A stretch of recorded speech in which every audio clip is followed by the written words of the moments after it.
এই যে দেখো, এই শ্রেণীব্যক্তিটা আমি নিলাম কোত্থেকে, সব কিন্তু বই থেকে নিলাম। হ্যাঁ, কত পর্যন্ত নিলাম? 65 থেকে 74। পরেরটা হলো 75 থেকে 84। এটা যে অঙ্কের মধ্যে সারণী থাকে সেই অঙ্কের মধ্যে শ্রেণীব্যক্তি আর গণসংখ্যা দুটো দেওয়াই থাকে।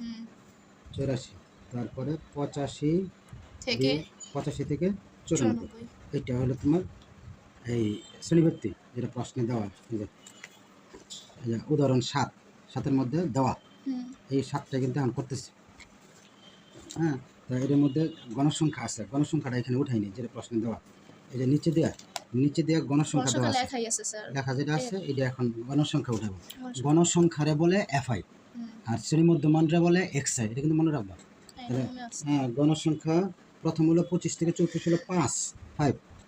হ্যাঁ, তারপরে 35 থেকে 44 হলো 10, প্রশ্ন থেকে নিতেছে। 45 থেকে 54 15 না? হ্যাঁ, 55 থেকে 64 20, 65 থেকে 74 30, 75 থেকে 84 16, তারপরে 85 থেকে 94 4। এই গেল আমার প্রশ্নটা। শ্রেণী মধ্যমানকে শ্রেণী মধ্যমান আর শ্রেণী মধ্যবিন্দু দুটো কিন্তু একই জিনিস। শ্রেণী মধ্যমান আর শ্রেণী মধ্যবিন্দু কিন্তু একই জিনিস। শ্রেণী মধ্যমান কীভাবে বের করে? এই যে এই দুইটা যোগ কইরা, হ্যাঁ, এই দুইটা যোগ কইরা 2 দিয়ে ভাগ করা। 2 দিয়ে? হ্যাঁ, 25 আর 34 যোগ করবা। যোগ করলে কত? দুইটা সংখ্যা না? 25 একটা সংখ্যা, 34 একটা সংখ্যা, দুইটা সংখ্যা না? 25 আর 34 যোগ করবা, যোগ কইরা 2 ভাগ করবা। মানে দুইটা সংখ্যা যোগ করতে সেই জন্য 2 ভাগ করবা। কত হয়েছে? 25 আর 34 যোগ করলে কত হয়? 59। 59, হ্যাঁ, 2 ভাগ করবা। অ্যানসার ভাগ 2, তাহলে কত হয়? স্যার 29.5। 29.5। এটা হলো শ্রেণী মধ্যমান। এই জিনিসটা মনে ছিল না। আর 25 আর 44 যোগ করো, যোগ করে 2 ভাগ করো। এটা 25 না স্যার, 35। সরি, 35। 35 আর 44 যোগ করো। অ্যানসার ভাগ 2, সরি ভাগ 2, 39.5। 39.5, এটাই সিস্টেমটা। হ্যাঁ, বুদ্ধি থাকলে। হ্যাঁ, 25 থেকে 34, এখানে খেয়াল করো, 25 থেকে 34 ব্যবধান হলো 10। হ্যাঁ, তাহলে শ্রেণীর মধ্যে মনে কিন্তু এইটা থেকে এটা 10 বেশি, হ্যাঁ, এটা থেকে এটা 10 বেশি, এটা থেকে এটা 10 বেশি হবে, এটা থেকে এটা, তাহলে 39.5, 49.5, তারপরে 59.5, তারপরেটা হবে 69.5, তারপরেটা হবে 79.5, তারপরেটা হবে 89.5। এই হলো আমার শ্রেণী মধ্যমান। শ্রেণী মধ্যমানটা এক্সআই দেয়। এখন দেখ এখানে যে এফআই আর এক্সআই বলছে, ইনটু এই এফআই আর এক্সআই এই দুইটার মাঝখানে মনে মনে একটা ইনটু আছে। কোনো আমরা জানি যে দুই সংখ্যার মাঝখানে কোনো চিহ্ন না থাকলে গুণ, তাই না? তাহলে এটা ইনটু এফআই আর এক্সআই মানে এই যে এফআই হলো গণসংখ্যা, গণসংখ্যার এফআই বলে, আর শ্রেণী মধ্যমানটা এক্সআই বলে। তো এফআই এক্সআই মানে হলো এই 5 আর 29.5 গুণ করবা। গুণ করো, কত হয়? স্যার 147.5। 147.5। তারপরে নিচেটা গুণ করলে 39.5 এর 10 দিয়ে গুণ করবে, 395। এটা গুণ, এইটা আর এটা গুণ করে তারপরে 49.5 গুণ করবা 15 দিয়ে, 742.5। বুঝছো তো নাকি? ওইখান থেকে ফলো করে, ঠিক আছে, কিন্তু বুঝছো তো নাকি? হ্যাঁ, প্রথমটা আমি নিজেরটা করে দিলাম না। আচ্ছা, তারপরে এটা এই 20 আর 59.5 গুণ করলে হয় 1190। তারপরে 69.5 এর গুণ করবা 30 দিয়ে, 30 দিয়ে গুণ করলে 2085। তারপরে 79.5 এর গুণ করবা 16 দিয়ে, 16 দিয়ে গুণ করে কত? 1275। 1275। তারপরে 4 দিয়া 89.5 এর গুণ করবা, কত হয়? 358। হ্যাঁ, 358। এখন এই যে এফআই এক্স এর মোট করা লাগবে, আবার গণসংখ্যার মোট করা লাগে। গণসংখ্যা পুরোপুরি যোগ করব সবগুলো? হ্যাঁ, গণসংখ্যা যোগ কইরা যত হয়, গণসংখ্যারে বলে এন।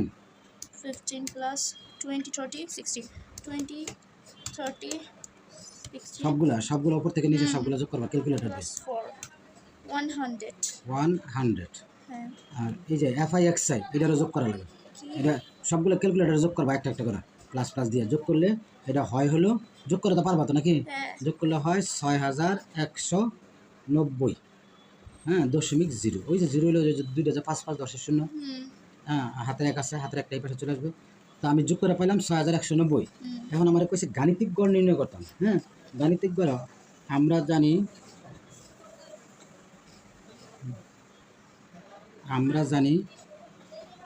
আচ্ছা একটু তো হ্যাঁ এটা পারফেক্ট আছে এখন। আমরা জানি এই সূত্রটা লেখার আগে আমরা লিখবো আমরা জানি গাণিতিক গড়। গাণিতিক গড়, গাণিতিক গড়ের সূত্রটা হলো গাণিতিক গড় সূত্র হচ্ছে a প্লাস গাণিতিক গড় সমান a এটা প্লাস না এটা সাধারণ গাণিতিক গড় এইটা যেটা করছে এটা হবে summation fi xi by n।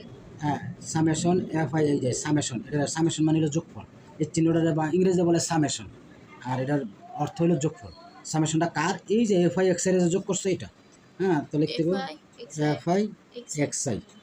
হ্যাঁ আর নিচে হবে ওই যে মোট গণসংখ্যাটা হলো এন। এখন এটার মান কি? এখন summation F I X L ওই যে 6190 দশমিক পরে যে শূন্যটা দেওয়া লাগবে না, 6190 আর নিচে এন এর মান হলো 100, তাই তো? নিচে লিখলাম 61.8 এখন 6190 তারে ভাগ করবা 100 দিয়ে, ক্যালকুলেটরে 6190 আগে লাগবা, ভাগ দিয়ে পরে নিচে 100, 61.9 তাহলে এটা হবে হ্যাঁ ভাগ করলে ক্যালকুলেটরে ভাগ করলে হবে 61.9, জিরো হয়, জিরো দেওয়া লাগে না। এটাই আমার এই অঙ্কের আনসার। কিন্তু স্যার আমি কিভাবে বুঝবো যে কোনটাতে গাণিতিক গড় মানে সিম্পলটা করতে বলছে? এর কি কোশ্চেনে উল্লেখিত? এই যে কোশ্চেনে বলে দিচ্ছে যে প্রাপ্ত নম্বরের গাণিতিক গড় নির্ণয় করে, প্রশ্নে বলে দেবে গাণিতিক গড়, তখন তুমি আর গাণিতিক ওটাতে সংক্ষিপ্ত আর হবে ওইটার মধ্যে থাকলে হবে সংক্ষিপ্ত পদ্ধতিতে গাণিতিক গড় নির্ণয় করা অথবা সংক্ষিপ্ত পদ্ধতিতে গড় নির্ণয় করা, এই কথাটা থাকবে, অর্থাৎ সংক্ষিপ্ত কথাটা থাকবেই, ঠিক আছে? আচ্ছা আমরা এবার করলাম সাধারণ গাণিতিক গড়, এবার যেমন আমরা সংক্ষিপ্ত পদ্ধতিতে গাণিতিক গড় বা সংক্ষিপ্ত পদ্ধতিতে গড় যেটা বলে, এটা হলো তোমার উদাহরণ 8। হ্যাঁ জি স্টপ দ্য পেজ উদাহরণ 335। উদাহরণ 8টা দেখো, এই যে কোনো দ্রব্যের উৎপাদনে বিভিন্ন পর্যায়ে যে খরচ সমূহ, এই জিনিসটা দেওয়া আছে, এই যে এখানে দেওয়া উৎপাদন খরচ, এগুলো আছে শত মানে টাকায়, শত টাকায়, এখানে হলো 200 থেকে 600, 600 থেকে 1000 মানে 1000, এইভাবে আর কি এই যে খরচ সমূহ। হ্যাঁ এগুলো 100-এর মধ্যে এটা 200 এটা 600, মানে 100 আর 0টা উল্লেখ করেন আর কি, শত টাকায় হয় তা নিচের সারণীতে দেখানো হয়েছে। এই দেখো এখানে দিয়ে দিয়েছে সংক্ষিপ্ত পদ্ধতিতে গড় খরচ নির্ণয় করা। হ্যাঁ তাহলে এখানে দাও সারণী, উপরে আছে উৎপাদন খরচ, এটাই কিন্তু আমাদের শ্রেণীব্যক্তি, উপরে উৎপাদন খরচ এটাই কিন্তু শ্রেণীব্যক্তি বলে, আর নিচে তো গণসংখ্যা লেখাই আছে, এটা হলো আমার উৎপাদন খরচ আর এটা হলো আমার গণসংখ্যা। তো এখন সংক্ষিপ্ত পদ্ধতিতে গড় নির্ণয় করার জন্য কয়টা গড় লাগে? কয়টা গড় লাগে? হ্যাঁ শ্রেণীব্যক্তির জন্য, সরি সংক্ষিপ্ত পদ্ধতিতে গড়ের জন্য 1 নম্বর শ্রেণীব্যক্তি, 2 নম্বর মধ্যমান, 3 নম্বর গণসংখ্যা, 4 নম্বর ধাপ বিচ্যুতি, ধাপ বিচ্যুতির প্রতীক দেয় ইউআই, গণসংখ্যা হলো এফআই আর মধ্যমান হলো এক্সআই, ধাপ বিচ্যুতির বলে ইউআই, ঠিক আছে? আর এখানে দিয়েছে দাও গণসংখ্যা ধাপ বিচ্যুতি, আমরা এখানে কিন্তু মাঝখানে এখানে হয়তো ওই যে প্রেসের মাঝে ভুল হয়েছে, এখানে হয় তুমি গুণ দিবা অথবা যে দুইটা বাংলা থাকলে এখানে গুণ দেওয়া লাগতো, এখানে একটা গুণ হতো। আর ইংরেজি দিলে এই যে এই গণসংখ্যা হলো এফআই, এই যে গণসংখ্যা এফআই, হ্যাঁ এফআই, আর এই যে ধাপ বিচ্যুতিটা ইউআই। ইংরেজি লেখার মাঝে এই মাঝখানে কোনো চিহ্ন না দিলে হয়, ওটা ইনটু অবস্থায় এমনিতেই থাকে, ইনটু অবস্থায় এইভাবে থাকে। তার মানে কয়টা গড় লাগতেছে? 1টা 2টা 3টা 4টা, এই যে এটা 4টা, কিন্তু 4টা আর এটা 5টা। আমরা যখন অঙ্ক করবো তখন কিন্তু এই যে ইউ এর একটা সূত্র, এই সূত্রটা দরকার নেই, এই সূত্রটা কোনো কাজে আসে না, এমন একটা সুন্দর একটা নিয়ম করে দেবো, এটার ফাইজলামি, এটা তবে দরকার নেই। একটা কোশ্চেন আছে, তাহলে কি ধাপ বিচ্যুতির সময় আমাকে এই সূত্রটা লিখতেই হবে না নাকি না না না না, তুমি সূত্র প্রয়োগ করলো এটা লেখা লাগবে না, তুমি যে সূত্র হিসেব করো এখানে অঙ্ক করো কিন্তু এটা লেখা লাগবে না, তুমি লিখবা ধাপ বিচ্যুতি, যে গণসংখ্যা তুমি এফআই লিখছো এখানে লিখবা ধাপ বিচ্যুতি ইউআই, এটুকু লেখা লাগবে না, ঠিক আছে? আচ্ছা চলো তাহলে গড় করা লাগতো কলাম, এটা বলো কলাম, আর এগুলো হলো সারি। হ্যাঁ ওই সারি বা আমরা অঙ্কের মাঝে যাবো ওই যে শ্রেণীর সংখ্যা বের করছি ওইটা, তো আমার কলাম লাগে এগুলো কয়টা সংক্ষিপ্ত পদ্ধতির জন্য? 1টা 2টা 3টা 4টা 5টা, এটা মনে রাখবো, এটা তোমার এখন ভালো করে খেয়াল রাখবো। সংক্ষিপ্ত সাধারণ গড়ের লেগে গড় লাগে হলো 4টা, সাধারণ গড়ের লেগে 1টা 2টা 3টা 4টা, এই 4টা কি? শ্রেণীব্যক্তি, শ্রেণী মধ্যমান, গণসংখ্যা, কি দেখো শ্রেণীব্যক্তি মধ্যমান গণসংখ্যা, এখন ওই যে মধ্যমানটাই এক্সে আর গণসংখ্যা এফআই, আর হচ্ছে এফআই এক্সে লেগে আরেকটা, সাধারণ গড়ের লেগে 4টা গড় লাগে, আর সংক্ষিপ্ত পদ্ধতিতে গড়ের জন্য গড় লাগে 5টা, শ্রেণীব্যক্তি, গণসংখ্যা, শ্রেণীব্যক্তি মধ্যমান, হ্যাঁ পরে গণসংখ্যা, পরে ধাপ বিচ্যুতি, পরে গণসংখ্যা, এফআই ইউআই, এফআই ইউআই বললে হবে। তা এখানে এত কিছু বিস্তারিত না রেখে যদি আমি শুধুমাত্র এগুলো ইউআই লিখি, এটা ধাপ এইটুকু বিচ্যুতি না লিখলে লিখে হবে, এটা লেখা লাগবে না, এই ধাপ বিচ্যুতি না লিখে ইউআই লিখলে হবে নাকি? না ধাপ এইখানে বিচ্যুতি এটা লেখা লাগবে, আর এই সূত্রটা না লিখলে যায় আসে না। এইখানে ধাপ বিচ্যুতি ইউআই এইটুকু লিখবা, আর এইখানে এই বাংলা কথাটা না দিয়ে শুধু এফআই ইউআই দিলে হবে, এবং এটা দেওয়ারই দরকার নেই, তুমি পরীক্ষার মধ্যে দিবা এফআই ইউআই, ওকে? তাহলে আগে আমরা গড় করে এই যে আমার গড় কয়টা লাগবে, এটা কিন্তু আছে পাশাপাশি, এটা আমরা নিচে লিখি, তাই না? তাহলে আমার এখানে সারি কয়টা লাগবো? সারি কিন্তু আমার এই সারণীর মধ্যে দেওয়া। সারি লাগবো হলো এই যে 1টা 2টা 3টা 4টা 5টা 6টা 7টা 8টা 9টা, আর মোটের জন্য লাগবে একটা, তাহলে 10টা করে লাগবে। ওকে, চলো আমরা এখন গড়টা করি। আগে আগে লিখে দিতে হবে উপরে সংক্ষিপ্ত পদ্ধতিতে গড় নির্ণয়ের সারণী। আপনি কি স্কেল আর পেন্সিল এনে দিব? না না, এমনি এখন আমি এমনি করি, তুমি যখন করবা তখন স্কেলার পেন্সিল করবা। এদিকে দেখো, সংক্ষিপ্ত পদ্ধতিতে, স্কেল না, এটা ভাঙা জিনিস আছে, সংক্ষিপ্ত পদ্ধতিতে না, সংক্ষিপ্ত পদ্ধতিতে গাণিতিক গড় নির্ণয়। গাণিতিক আর লেখা লাগে না, সংক্ষিপ্ত পদ্ধতিতে গড় নির্ণয়ের সারণী। এই গড় বললে গাণিতিক গড় বোঝায়, গড় নির্ণয়ের সারণী। কারণ এটা বড়, সময় লাগাতে অনেক বেশি, যেদিক দিয়ে লেখা স্কিপ করতে পারবো সেটাই করবে। একটু ব্যাখ্যা হয়ে যায় খাতা, এই যে গড় নির্ণয়ের সারণী।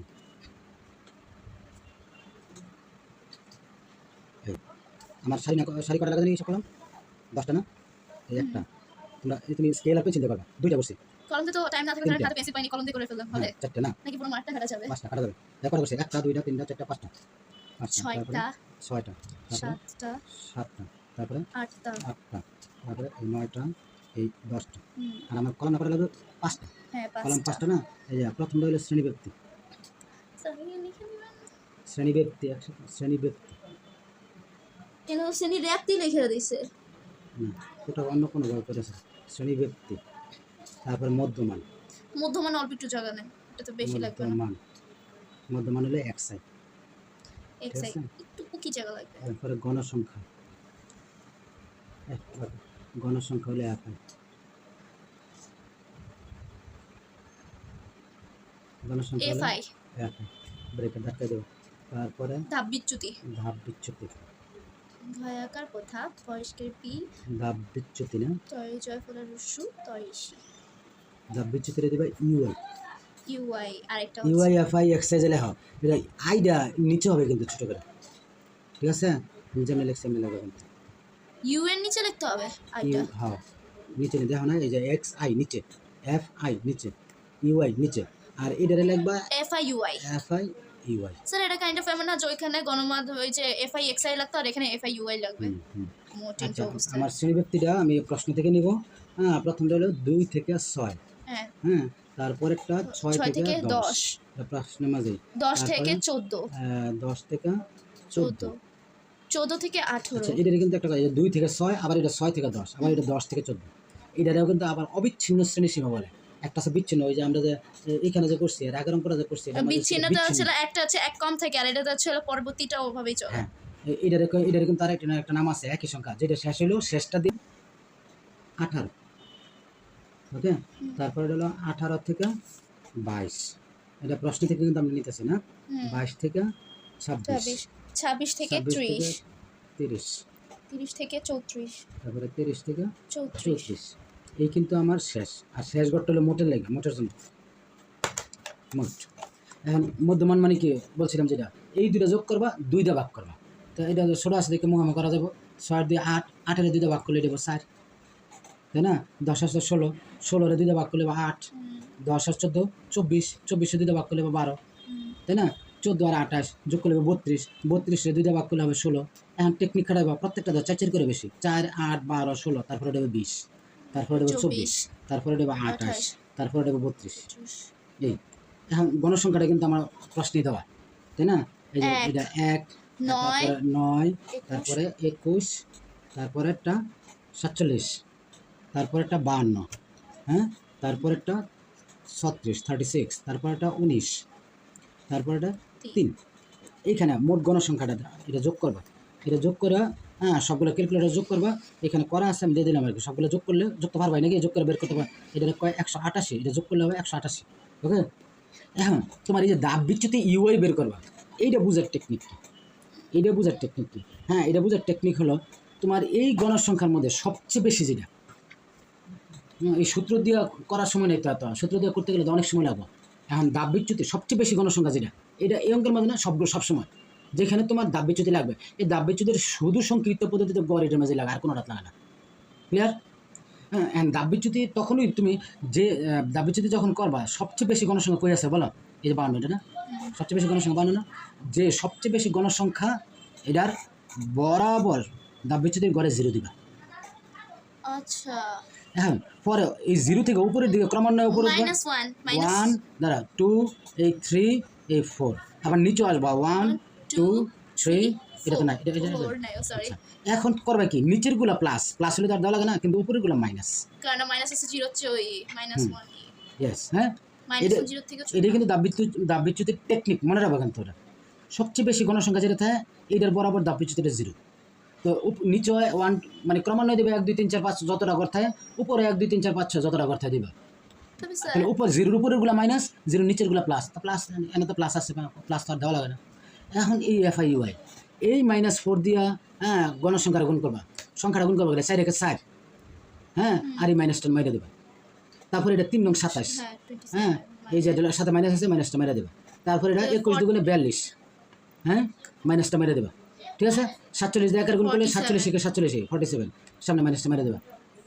এটাও যুক্তি আছে এইগুলো তো প্লাস এই যে ধর চিহ্নরা না প্লাসে মাইনাসে মাইনাস প্লাসে মাইনাসে মাইনাস এটা ফাতালি দৌড় লাগে আমি বললাম আর কি যে খালি মাইনাসগুলোর সাথে দিয়ে দিবা এটা 52 হবে 0 হবে সরি 0 হবে 0 হবে যে কোনো সংখ্যা দিয়ে 0 রে গুণ করলে ফল 0 হয়। হয় এবার এটা 36 কা তারপরে 36 কে 36 হ্যাঁ তারপরে 19 দুগুণে 38 ক্যালকুলেট করো 3 3 9 হ্যাঁ এখন এই FIUI কিন্তু এই যে মোট এটা যোগ করা লাগে কিন্তু এখন এখানে যোগ করার টেকনিক কি তুমি মাইনাসগুলো আগে যোগ করবা মাইনাসগুলো আগে যোগ করো তো দেখা তো কথা হয় এটা বার করে দেখতে হবে মাইনাস তুমি আগে মাইনাস যোগ করবা না মাইনাসগুলো যোগ করো লেখো 4 প্লাস 27 প্লাস 42 42 প্লাস 47 47 আর স্যার কত হলো না -120 মাইনাস 120 এটা হয় -120 120 নাকি হ্যাঁ এটা এই মাইনাসটি যোগ করছে এই জন্য মাইনাস দিলাম এবার যোগগুলো যোগ করো 36 38 9 38 9 83 83 এইটু কিন্তু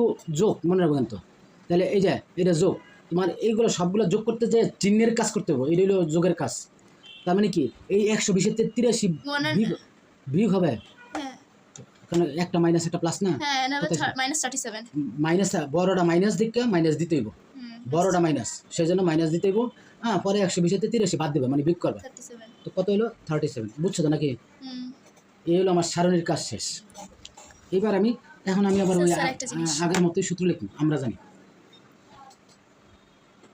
এই সংক্ষিপ্ত পদ্ধতি আরেকটা জিনিস আমি স্কিপ করে গেছি যে এটা সংক্ষিপ্ত পদ্ধতির মধ্যে সূত্র যেটা এ হলো একে বলা হয় আনুমানিক গড় এই তো হইলো শ্রেণীবৃত্তি এই যে 2 থেকে 6 যত এটা শ্রেণীবৃত্তি বলে 2 লইয়া 2 3 4 5 6 ওকে তার মানে শ্রেণীবৃত্তি এই ছিল 5 আর এখানে আনুমানিক গড় কত এই যে সবচেয়ে বেশি গণসংখ্যা যেটা সবচেয়ে বেশি গণসংখ্যার মধ্যমণ্ড হইল মধ্যমণ্ডা সবচেয়ে বেশি গণসংখ্যার মধ্যমণ্ড হইল আনুমানিক গড় মানে এটা অনুমানিক গড় ধরা হয় এটা হলো টেকনিক যে কোনটা এ আনুমানিক গড় কোনটা দেওয়া সবচেয়ে বেশি গণসংখ্যার মধ্যমান যেটা এটাই এ এইভাবে এ লেখা এই বিশের এ বুঝাইবা বিশের দিকে এরো চিহ্নটা দেবা তাহলে কি মধ্যমানের হিসাব করা হয় মানে মধ্যমানটা সবচেয়ে বড় কোনটা ওইটা না এটা সবচেয়ে বড় না এটা সবচেয়ে বড় তো এই যেগুলো বড় হয়েছে না হ্যাঁ এই সবচেয়ে বেশি গণসংখ্যার মধ্যমান আচ্ছা ঠিক আছে এইবার তুমি আমরা জানি এবার সূত্রটা লিখি হ্যাঁ আমরা জানি হ্যাঁ সংক্ষিপ্ত পদ্ধতি জানো শুধু গড় লিখছে তুমি লিখতে পারো সংক্ষিপ্ত পদ্ধতিতে গড় আমরা জানি সংক্ষিপ্ত পদ্ধতিতে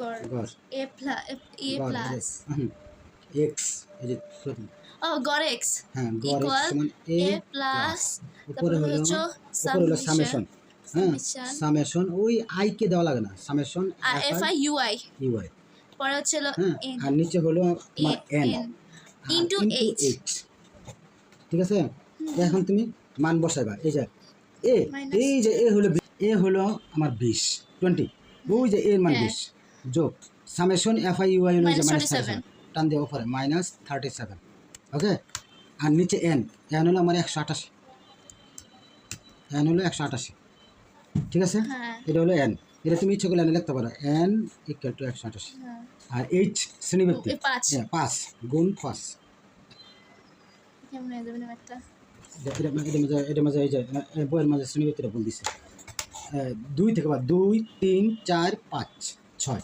5 না এখানে বলে এখন তুমি এই লেখো 20 3 4 5 6 20 এই যে এটা এই প্লাসের সাথে এটা এই চিহ্ন কিন্তু উপরে ধরা হয় প্লাস মাইনাসে মাইনাস ওকে এখন তুমি 37 আর 5 গুণ করো, কত হয় দাও?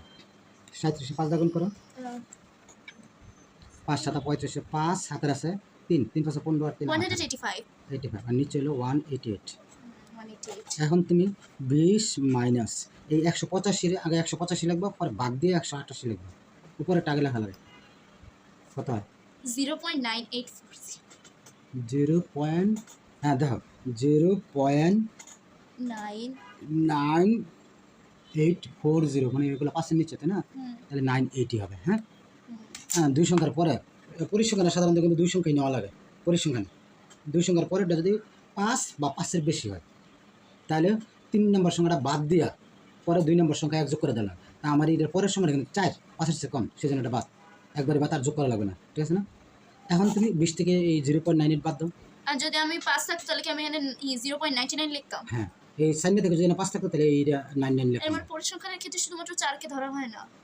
কোনো সংখ্যার বা যে কোনো অঙ্কের মাঝে 4 পর্যন্ত বাদ, 5 হইলে 5ও বাদ, তার আগের সংখ্যা এক যোগ করে দেওয়া লাগে। হ্যাঁ 20 থেকে এখন 0.98 বাদ দাও, এটা দাও আগে। হ্যাঁ 20 লেখা হয় মাইনাস 0.98। আমি পুরো ফালতু একটা কাজ করে ফেলছি।